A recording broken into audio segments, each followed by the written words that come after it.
ये कार्टून देखिए, 1800s में जब हमने गाय की मदद से सबसे पहले वैक्सीन बनाई, तब इसी तरह के कार्टून से लोगों को डराया गया और आज हम वैक्सीन की मदद से मिलियंस ऑफ लाइफ सेव करते हैं। 1900s में ऐसे ही सिमिलर कार्टून्स बने इलेक्ट्रिसिटी को लेकर और आज हम इलेक्ट्रिसिटी के बिना अपनी लाइफ को इमेजिन भी नहीं कर सकते। हर सदी में एक ऐसी टेक्नोलॉजी आती है जो इवेंचुअली इम्प्लीमेंट तो होती है, लेकिन उससे पहले उससे रिलेटेड कई सारी कॉन्स्पिरेसीज चलती है और उससे लोगों के मन में डर पैदा होता है। और इस सदी की टेक्नोलॉजी है 5G। 5G के बारे में बहुत सारे प्रोमिसेस है, एप्रीहेंशंस है और कई सारी कॉन्स्पिरेसीज है। आज के इस वीडियो में उन सबको समझेंगे। There's your 5G pulse here.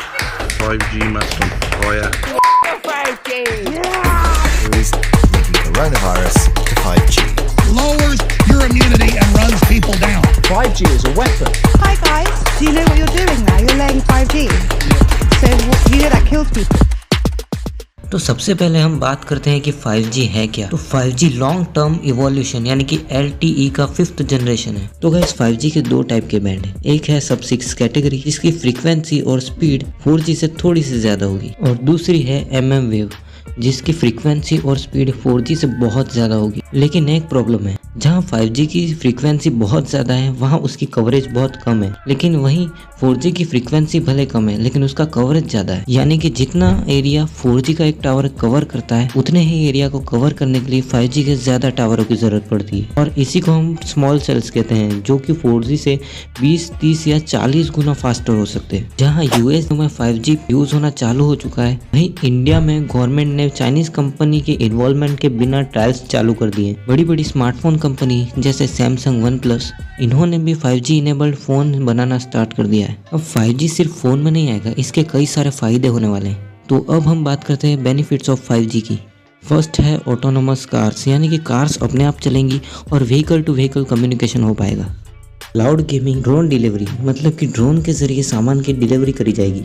Tele health, सोचिए कि एक डॉक्टर है वो किसी और कंट्री में बैठा है, एकदम फास्ट कनेक्शन है और रोबोट के जरिए आपका ऑपरेशन किया जा रहा है। और सोचिए कि आप अपना नेटफ्लिक्स का वीडियो 4K क्वालिटी में झट से डाउनलोड कर पा रहे हैं और साथ ही साथ हम वीडियो से अपग्रेड होकर AR और VR जैसी चीज़ों को एक्सप्लोर कर पाएंगे। लेकिन इसके लिए हमको 3 चीज़ों की जरूरत पड़ेगी। हाई बैंडविड्थ यानी कि फास्ट कनेक्शन, लो लेटेंसी मतलब कि बहुत कम लैग होना चाहिए, और तीसरा है डेंस कनेक्शन। जहाँ पर 4G में ज़्यादा डिवाइस कनेक्ट होने पर स्पीड लो हो जाती है, वहीं 5G इससे 10 गुना ज़्यादा कंपेटेबल होगा। आपको वो स्मॉल सेल्स वाली बात याद है कि 5G में ज़्यादा टावर लगाने की ज़रूरत पड़ती है।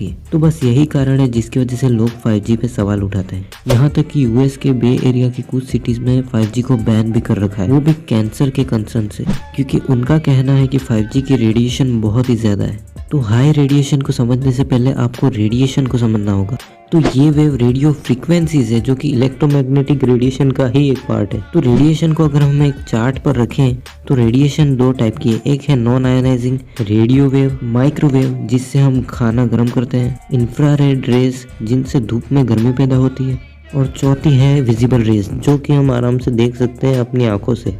और नॉन आयोनाइजिंग रेडिएशन हमारी बॉडी के लिए बिल्कुल भी हार्मफुल नहीं है। और दूसरी होती है आयोनाइजिंग रेडिएशन जिसमें UV रेज, गामा रेज और एक्स रेज आती हैं। और अगर कोई इंसान ज़्यादा समय तक इनके कांटेक्ट में रहता है तो ये उसके DNA में जाकर उसको कैंसर जैसी भारी बीमारियां दे सकती है। तो अब बात करते हैं कि 5G किस टाइप के रेडिएशन में आता है। तो 5G नॉन आयोनाइजिंग रेडिएशन में आता है, ऐसा रिसर्चर्स और साइंटिस्ट ने हमें बताया है। क्या आपको वो बात याद है कि 5G में ज़्यादा टावर लगाने पड़ते हैं ज़्यादा कवरेज देने के लिए? ऐसा इसलिए क्योंकि 5G की radiation inverse square law follow करती है, मतलब कि इस रेडिएशन में इतनी ज़्यादा फ्रीक्वेंसी होती है कि ये कुछ डिस्टेंस चलने के बाद ही अपनी एनर्जी को लूज कर देती है। मतलब कि जब तक ये आपकी बॉडी को हिट करती है तब तक इनमें इतनी पावर नहीं रहती कि आपको कोई हार्म पहुंचा पाए। तो गाइस 2011 में WHO में सबमिट हुई इस रिपोर्ट के हिसाब से 5G रेडिएशन को पॉसिबली कार्सिनोजेनिक की कैटेगरी में रखना चाहिए। पॉसिबली कार्सिनोजेनिक मतलब कि जिनसे कैंसर हो सकता है। ऐसा 100% नहीं है कि उससे कैंसर हो ही जाएगा। आपको पता है इसमें और क्या क्या आता है? डीजल, एलोवेरा, पिकल्ड वेजिटेबल्स और 300 से भी ज़्यादा प्रोडक्ट इस कैटेगरी में आते हैं। इसका मतलब ये नहीं है कि इससे कैंसर हो ही जाएगा, पर लोगों को ऐसा लगता है कि इससे कैंसर हो सकता है। आपको याद है मैंने वीडियो की स्टार्टिंग में 2 कार्टून्स दिखाए थे। वैक्सीन ने मिलियंस ऑफ लाइफ्स बचाई हैं, इसलिए उसके बेनिफिट्स ने उसके साइड इफेक्ट को आउटवे कर दिया। ठीक ऐसे ही इलेक्ट्रिसिटी से भी लोगों की मौतें होती है, लेकिन उसके बेनिफिट्स ने उसके साइड इफेक्ट को आउटवे कर दिया। ऐसे ही 5G के भी अपने फायदे हैं और अपने नुकसान हैं, लेकिन आने वाले समय में एक्सपर्ट्स और रिसर्चर्स इसके लिए कोई ना कोई रास्ता निकाल ही लेंगे। लेकिन गाइस अभी फिलहाल अगर आपको ये वीडियो पसंद आई हो तो लाइक करना, शेयर करना और सब्सक्राइब करना। तो गाइस चलिए मिलते हैं अगले वीडियो में।